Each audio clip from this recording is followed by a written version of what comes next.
प्यारे विद्यार्थियों, हम देख रहे हैं पाठ आपका माता का आंचल के क्वेश्चंस इंपॉर्टेंट क्वेश्चंस रहेंगे। बहुत ही ध्यान से सारे आंसर्स भी बताऊंगा मैं। आपके कृतिका भाग से केवल और केवल मात्र 3 ही चैप्टर पूछे जाएंगे एग्जाम पेपर में, जिसमें आपका पहला चैप्टर रहेगा माता का आंचल, जो कि आप यहाँ पे देख रहे हैं। इसके बाद मैं दूसरा चैप्टर बताऊंगा जिसका नाम रहेगा जॉर्ज पंचम की नाक। और इसके बाद में तीसरा चैप्टर बताऊंगा मैं, साना साना हाथ जोड़ी। इन्हीं के क्वेश्चंस बताऊंगा और इन क्वेश्चंस को बड़े बारीकी से पढ़ लेना, क्योंकि इस बार आपको एक चीज़ खास बता रहा हूँ। अगर आप वीडियो स्किप करके जा रहे हैं तो अच्छी बात है, और नहीं जा रहे तो बहुत अच्छी बात है। तो देखिए, आपका जो इस बार पैटर्न जो है, मैंने डाल दिए हैं आपके सारे मॉडल पेपर्स। उसमें बता दिया है पैटर्न की, मतलब इस डिज़ाइन का आपका एग्ज़ाम पेपर बनेगा। डिज़ाइन यही रहेगा, पैटर्न यही रहेगा जो मॉडल पेपर आपने वीडियो में देखे हैं। अब उस मॉडल पेपर के पीडीएफ भी मैंने दिए हैं, और हर पीडीएफ में एक पासवर्ड जो है लगाया गया है। वो पासवर्ड आपको वीडियो के दौरान मिल जाएगा, तो सॉल्यूशन के साथ में आप उस पीडीएफ को डाउनलोड कर सकते हैं। अब बात आती है आपके जो कृतिका भाग से 3 ही चैप्टर आएँगे, बाकी क्षितिज से आपके लगभग 12 या 15 चैप्टर के आसपास, 12 के आसपास चैप्टर आएँगे, जिसमें से आपका सूरदास रहेगा, तुलसीदास रहेगा, जयशंकर प्रसाद, सूर्यकांत त्रिपाठी निराला, नागा अर्जुन, गिरजा कुमार माथुर, ऋतुराज, नेताजी का चश्मा, बाल गोविंद भगत, लखनवी अंदाज, एक कहानी, ये भी, नौबत खाने में इबादत, और फिर उसके बाद में ये चैप्टर आपके क्षितिज के भी खत्म हो जाएंगे। उसके बाद में दूसरे जो व्याकरण संबंधी हैं, वो सारे प्रश्न पूछे जाएंगे। तो मैं सारे के सारी चीज़ें आपको करा देता हूँ, और ताकि आप लोग देखिए, आपका जो 75% 70% जो सिलेबस दिया गया है, न्यू सिलेबस, इसमें से क्वेश्चंस को डिज़ाइन करना का मतलब है कि पाठ के बीच में से क्वेश्चंस को उठाना। और पाठ के बीच में से जब क्वेश्चंस आते हैं, इसका मतलब आपको डीपली स्टडी करना है, या फिर आपको सेलेक्टेड क्वेश्चंस जो पार्ट में से जितने बन सकते हैं उनको निचोड़ के पढ़ लेना है, मोस्ट इंपॉर्टेंट। तो यहाँ पर माता का आंचल का जो पहला चैप्टर है, इसके क्वेश्चंस के आंसर्स भी डिस्कस करेंगे, जो जो एग्जाम की दृष्टि से महत्वपूर्ण है। फिर नेक्स्ट वीडियो में हम जॉर्ज पंचम की नाक, और नेक्स्ट वीडियो में साना साना हाथ जोड़ी के क्वेश्चंस को डिस्कस करेंगे। ठीक है, तो चलिए, बहुत दिनों से आप लोगों का कमेंट आ रहा था कि सर हमारे लिए भी कुछ करिए, हमारे लिए। तो मैंने कहा था आप लोगों से कि समय से पहले आप लोगों के लिए सारी चीज़ें अवेलेबल कराई जाएँगी, उसके लिए आपको थोड़ा-सा भी चिंता करने की आवश्यकता नहीं रहेगी। तो चलिए, पहला जो क्वेश्चन है, इसी के क्वेश्चन से स्टार्ट करते हैं। पहला क्वेश्चन पूछा गया, माता का आंचल नामक कहानी के लेखक हैं। तो आपको भी पहले अंदाज़ा लगा लेना है कि आंसर क्या होना चाहिए इसका, क्योंकि आपको पता चल जाएगा कि आपने इस चैप्टर को कितना तैयार किया है। यानी कि हर वीडियो जब मैं बनाऊंगा, तो उसमें आप आंसर पहले से ही अपने दिमाग में लगाइए। गलत होगा कोई बात नहीं, एग्जाम थोड़ी देने बैठे हो, लेकिन आइडिया तो लगा सकते हो कि मैंने यार ये पार्ट पढ़ा था, उसमें से कौन सा नाम होगा। ध्यान रखना। और क्वेश्चन में जो आपके आएँगे, वो क्वेश्चन इसी तरह से बीचों बीच में से कहीं से भी उठा के दिए जाएँगे। तो माता का आँचल नामक कहानी के लेखक जो हैं, वो होंगे हमारे शिव पूजन सहाय। क्या आंसर होगा? शिव पूजन सहाय। तो ये ध्यान रखना है आपको, जो आंसर्स बता रहा हूँ, आराम से शांति से देखते जाएँ। इसके बाद दूसरा जो क्वेश्चन है, लेखक का वास्तविक नाम था। ये क्वेश्चन ऐसे नहीं पूछा जाएगा, क्योंकि अभी तो आप केवल माता का आँचल देख रहे हैं, तो इसको आपको पता है कि माता के आँचल का जो है, ये लेखक का नाम पूछ रहा है। जब क्वेश्चन आएगा, तो वहाँ पूछा जाएगा माता का आँचल में लेखक का वास्तविक नाम था। इस तरह से क्वेश्चन दिया जाएगा, ताकि आपको याद रहे कि अरे चैप्टर तो माता का आँचल वाला था।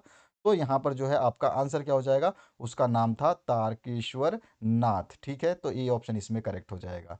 चलिए, अब नेक्स्ट जो है थर्ड क्वेश्चन, इसके ऊपर हम डिस्कस करते हैं। थर्ड क्वेश्चन की बात करें तो, लेखक गली में खिलौना लेकर जाते थे। लेखक गली में खिलौना लेकर जाते थे, तो किसका खिलौना लेके जाते थे? तो यहाँ पर जो आपका आंसर आएगा, काठ का घोड़ा। क्या आएगा आंसर? काठ का घोड़ा। उसके बाद नेक्स्ट जो क्वेश्चन है, इसमें पूछा गया है, चिरौनी करना मुहावरे का अर्थ है। ध्यान रखना, बहुत बढ़िया बढ़िया क्वेश्चन से कहीं से भी आपके चैप्टर से ही उठाया जाए। चिरौरी करना मुहावरे का अर्थ है, तो चिरौरी करना मुहावरे का क्या अर्थ होगा? यानी कि विनती करना। क्या होगा आंसर? विनती करना। नेक्स्ट जो है पांचवा क्वेश्चन, इसमें क्या पूछा जा रहा है आपसे? भोलानाथ पूजा के समय मस्तक पर तिलक लगाते थे, तो वो कौन सा तिलक लगाते थे, ये आपको बताना है। तो वो लगाते थे भभूत का। किसका तिलक लगाते थे? भभूत का तिलक लगाते थे।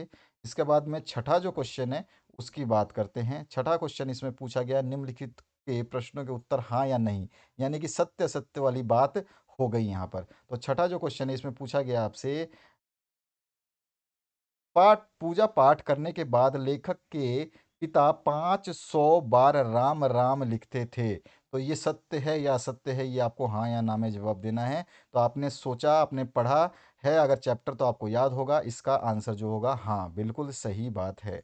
उसके बाद जो है नेक्स्ट क्वेश्चन, उसकी बात करते हैं। तो यहाँ जो है लेखक के पिता उन्हें प्यार से प्यारे लाल बुलाते थे, क्या ये बात सही है? तो नहीं, ये बात असत्य है। उसके बाद आते हैं 8वें क्वेश्चन पे। लेखक और उनके दोस्त सांप के डर से रोते चिल्लाते भागे थे, तो ये बात सही है या गलत? तो ये बिल्कुल सही है। लेखक के बाबूजी गीता का पाठ करते थे, तो ये आपको बताना है सही है या गलत है।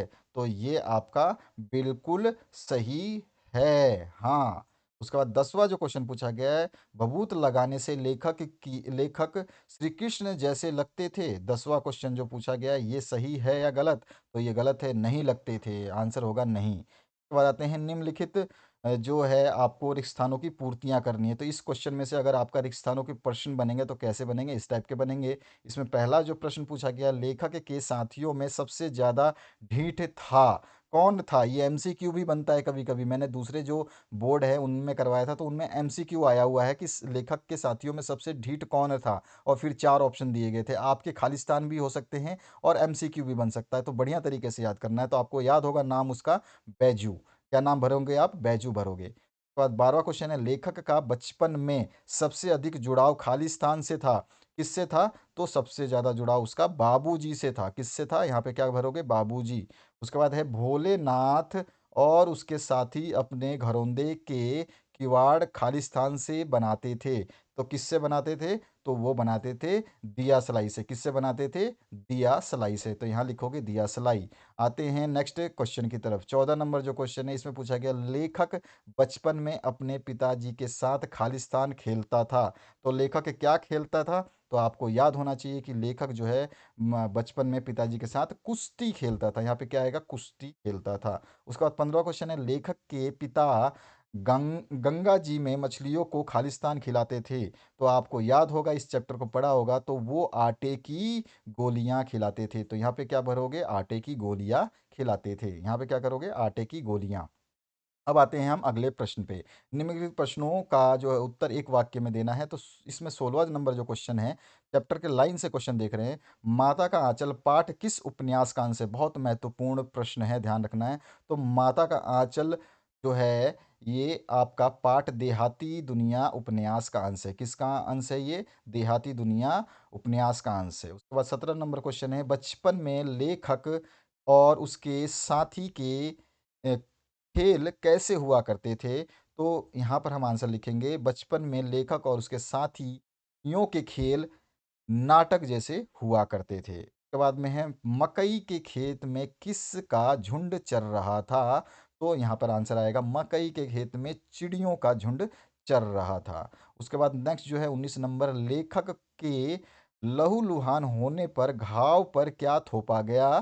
तो लेखक के लहूलुहान होने पर घाव पर हल्दी पीसकर लेप करके थोपा गया, या सीधा कर सकते हैं हल्दी पीस करके थोपा गया। ठीक है। इसके बाद 20वां जो क्वेश्चन है, इसमें पूछा गया है, पाठ में बच्चों की शिकायत किस व्यक्ति ने की थी? इस सॉरी, पाठ में नहीं, पाठशाला में। पाठशाला में बच्चों की शिकायत किस व्यक्ति ने की थी? तो पाठशाला में बच्चों की शिकायत मूसन तिवारी ने की थी। तो ये याद रखना है आपको। क्वेश्चंस जो है, जो मोस्ट इंपॉर्टेंट क्वेश्चंस आप सोच भी नहीं रहे हैं, वो वाले क्वेश्चंस मैं आपको बता रहा हूं। तो क्या रहेगा नाम इनका? मूसन तिवारी। ठीक है। तो इस तरह से इस चैप्टर के 20 प्रश्नों को हमने देखा। इसमें से क्वेश्चंस कैसे भी आएंगे, घुमा फिरा के आएंगे, तो हमें टेंशन नहीं रहेगी। इस तरह से अब हम नेक्स्ट जो चैप्टर डिस्कस करेंगे, उसमें करेंगे जॉर्ज पंचम की नाक। ठीक है। तो उसके प्रश्न देखने के लिए नेक्स्ट वीडियो को जरूर देखें। Thank you very much, have a good day. दोस्तों के साथ शेयर करना, चैनल पे बने रहना बिल्कुल ना भूलें। आपके मोस्ट इंपॉर्टेंट क्वेश्चंस की सीरीज जो है जारी कर रहे हैं, और उनको पढ़ लीजिए। आपको जो है एक्स्ट्रा पढ़ने की आवश्यकता भी नहीं पड़ेगी। मॉडल पेपर्स ज़रूर एक बार पढ़िएगा, क्योंकि मॉडल पेपर्स में पैटर्न भी है, कैसे कैसे प्रश्न पूछे जाएंगे, उनके उत्तर भी बताए हैं हमने। कंप्लीट सॉल्यूशन डाला गया आप लोगों के लिए, ताकि आप लोग जो है बेहतरीन तैयारी कर सकें। आशा करता हूँ इस वीडियो को आपने शेयर कर दिया होगा, लाइक का बटन प्रेस कर दिया होगा। इस वीडियो को देखने के लिए आपका बहुत बहुत धन्यवाद। Thank you very much.